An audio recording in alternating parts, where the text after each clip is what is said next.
আসসালামু আলাইকুম বন্ধুগণ, আজকে বিরিয়ানি করা হবে। বিরিয়ানির জন্য কড়াইতে তেল, পেঁয়াজ, কাঁচামরিচ, তেজপাতা, দারুচিনি দিয়ে দেওয়া হলো। এবারে পেঁয়াজগুলোকে ব্রাউন কালারের করে ভেজে নিব। এরপর চালগুলো দিয়ে দিব, চিনি গুঁড়া চাল।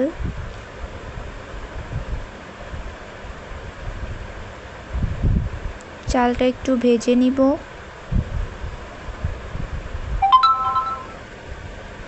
পরিমাণ মতো লবণ দিয়ে দিব।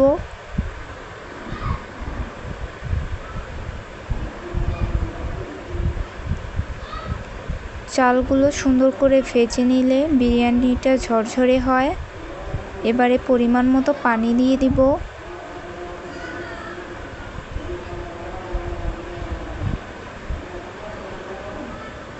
ঢাকনা দিয়ে ঢেকে দিব। হাঁসের মাংস রান্না করা হয়েছিল বিরিয়ানি দিয়ে খাওয়ার জন্য, সেটা ভিডিও করতে পারিনি। আর পটল ভাজিও করা হয়েছিল। এদিকে আমার মেয়েটা আমাদের কবুতর দেখে হাসাহাসি করছিল। এবারে ঢাকনা খুলে দেখব বিরিয়ানিটা হলো কি না। একটু নেড়ে দিব।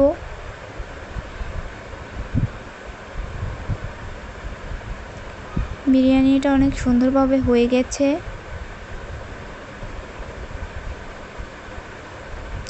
নামিয়ে নিয়েছি। এবারে বিরিয়ানিটা বেড়ে নিব।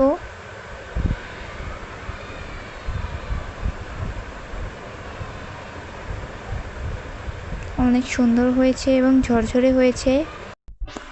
যতই বিরিয়ানি রান্না করা হোক, কিন্তু ভাত না খেলে মনে হয় কিছু একটা অতৃপ্তি থেকে গেল। মাছের তরকারিও রান্না করা হবে। মাছে লবণ, হলুদ, মরিচের গুঁড়ো মাখিয়ে রেখে দিয়েছিলাম। এবারে লাল লাল করে কড়াইতে ভেজে নিব।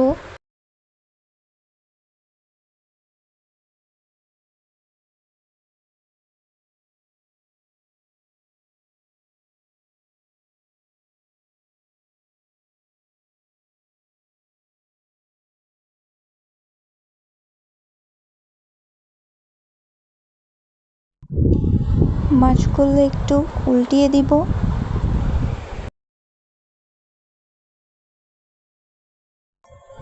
মাছগুলো ভাজা হয়ে গেছে, এবারে উঠিয়ে নিব।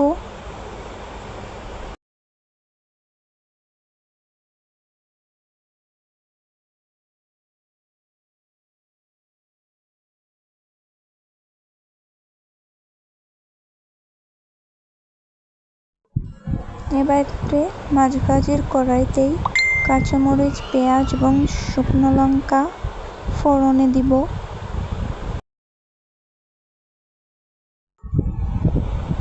সামান্য একটু তেল দিয়ে দিব।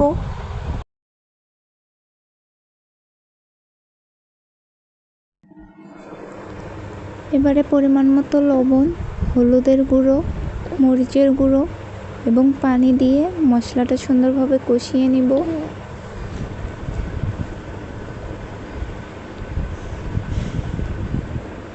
এবারে পরিমাণ মতো পানি দিয়ে দিব।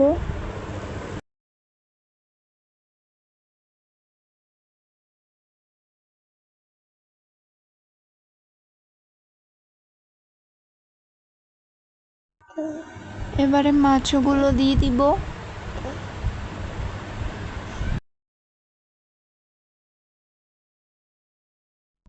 তরকারিটা হয়ে গেছে, এবারে নামিয়ে নিব।